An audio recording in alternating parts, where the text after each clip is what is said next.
Madhya Pradesh Congress committee के प्रवक्ता रवि सक्सेना ने प्रदेश कांग्रेस मुख्यालय में सरकार के एमएसपी के मुद्दे पर सरकार को घेरते हुए बीजेपी को उनके वादों को पूरा करने की याद दिलाई। साथ ही कल होने वाले प्रदर्शन को लेकर सरकार की मंशा पर भी सवाल खड़े किए और दावा किया कि सरकार इस प्रदर्शन को अवरोधित करने का प्रयास करेगी, मगर कांग्रेस पार्टी प्रदर्शन को पूरा करने का पूर्णतः प्रयास करेगी। यह प्रदर्शन जिला शहर और ग्रामीण कांग्रेस कमेटी के अध्यक्ष प्रवीण सक्सेना और अनोखी मान सिंह पटेल भी उपस्थित रहेंगे।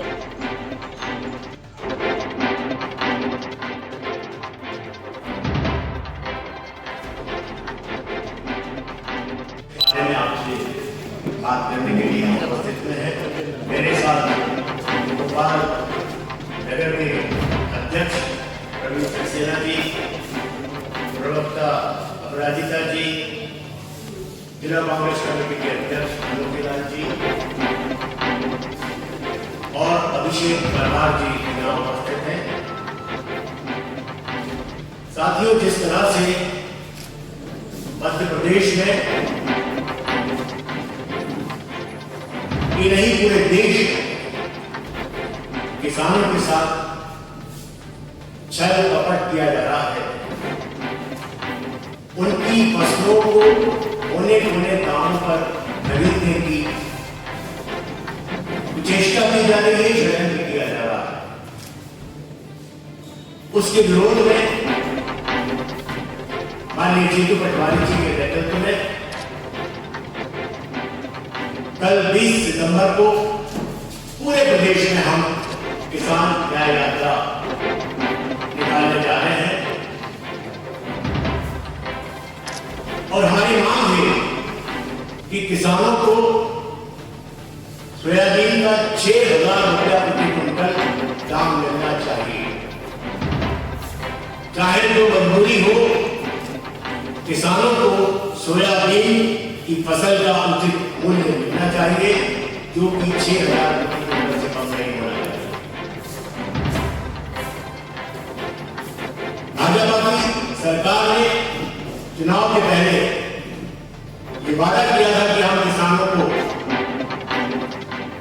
गेहूं का 2700 रुपये और धान का 3100 रुपया प्रति क्विंटल भाव देंगे, जिससे कि वो साफ मुकर रहे हैं। ये किसानों के साथ बहुत बड़ी धोखाधड़ी इस सरकार ने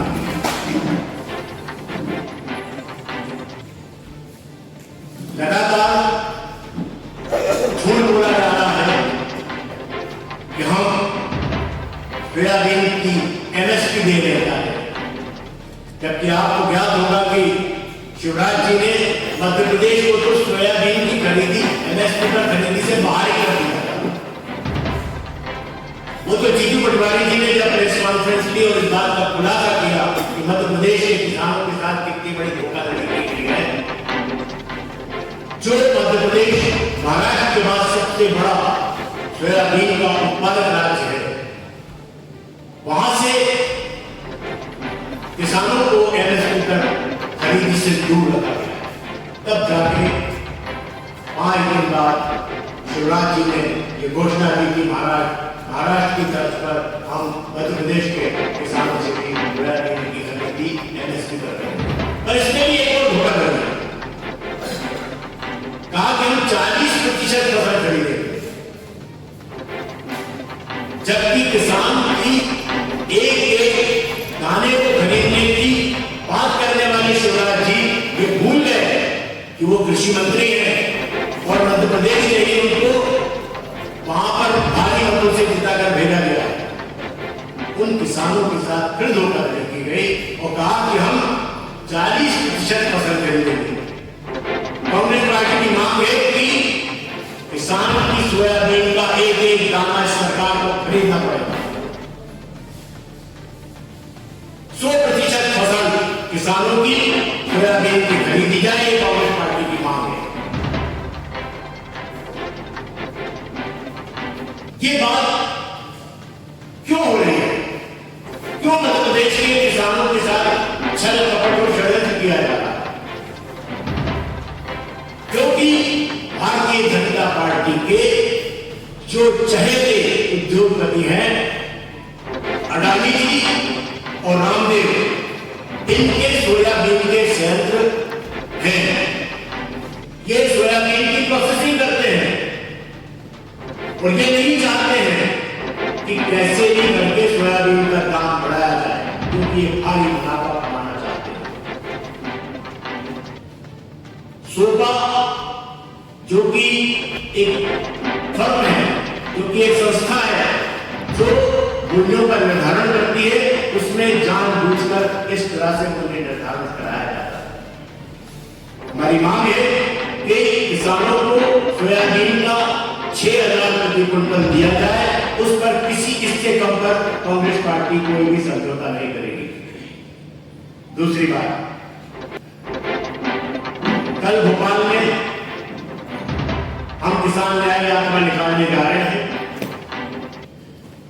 ये किसान न्याय यात्रा रातीभर से प्रारंभ होकर कलेक्ट्रेट तक जाएगी और इसमें जिले के हजारों किसान स्वतः अपने ट्रैक्टरों के साथ भाग लेंगे। हमें ये ज्ञात हुआ है कि सरकार किसानों को बदबदाकर रोकने का षड्यंत्र कर रही है। हमारी मांग है कि किसानों को कलेक्ट्रेट तक पहुंचाया जाए, जाने दिया जाए और उन पर किसी तरह की जुल्म ज्यादती नहीं की जाए। अगर की जाएगी तो कांग्रेस पार्टी उसका विरोध करेगी। पूरे प्रदेश में कांग्रेस पार्टी के जितने भी बड़े नेता हैं वो किसान न्याय यात्रा में भाग लेंगे। माननीय दिग्विजय सिंह जी और मध्य प्रदेश के प्रभारी भंवर जितेंद्र सिंह जी इंदौर में न्याय यात्रा का नेतृत्व करेंगे। भोपाल में पूर्व नेता प्रतिपक्ष आदरणीय अजय सिंह राहुल भैया नेतृत्व करेंगे। छिंदवाड़ा में पूर्व मुख्यमंत्री माननीय कमलनाथ जी नेतृत्व करेंगे। नेता प्रतिपक्ष उमंग सिंगार धार में, कांतिलाल भूरिया जी झाबुआ में, कमलेश्वर पटेल जी रीवा में और हेमंत कटारे जी जो कि उप नेता प्रतिपक्ष हैं वो भाग लेंगे।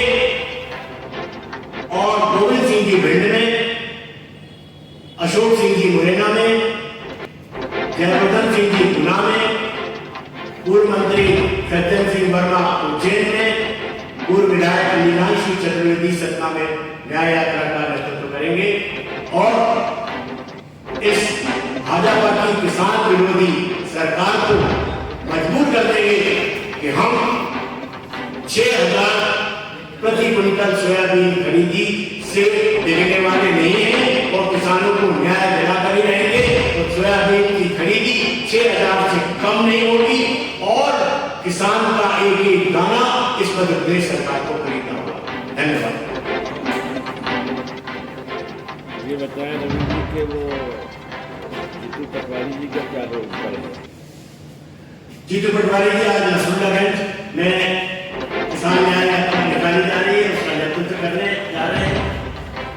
कल वो इंदौर में माननीय दिग्विजय सिंह जी और भंवर जितेंद्र सिंह जी के साथ रहेंगे और यात्रा में वो किसान न्याय यात्रा का नेतृत्व करेंगे। वन नेशन वन इलेक्शन के बारे में आपका पार्टी का क्या रिजर्वेशन है? देखिए, मैं कपूर करके बातों पर मैं समझता हूं कि प्रतिक्रिया देना नहीं चाहता हूं, फिर भी आपने प्रश्न पूछा है तो मैं जवाब देता हूं कि जो सरकार 4 राज्यों का एक साथ चुनाव नहीं करा पा रही है, नहीं करा सकती है, वो एक वन नेशन वन इलेक्शन की बात करती है, जिसके पास संसाधन नहीं है, जिसके पास ईवीएम मशीन नहीं है, जिनके पास काम करने के लिए अमला नहीं है, सरकारी अमला, वो वन नेशन वन इलेक्शन की बात करे तो बड़ा हास्यास्पद लगता है। ये वैसा ही है जैसे मोदी जी ने कहा था कि मैं काला धन लाऊंगा, मैं 2 करोड़ नौकरियां प्रतिवर्ष दूंगा, मैं आपके खाते में 15 लाख डाल दूंगा, मैं समझता हूँ ये उसी तरह की आश्वासन है, इसमें कोई काम नहीं। कल का जो प्रदर्शन है तो क्या चारों तरफ से सरकार की सूचना है कि बंद करेगी, या सिर्फ अगर बंद होता है तो आपका उस पर क्या रहेगा रोल?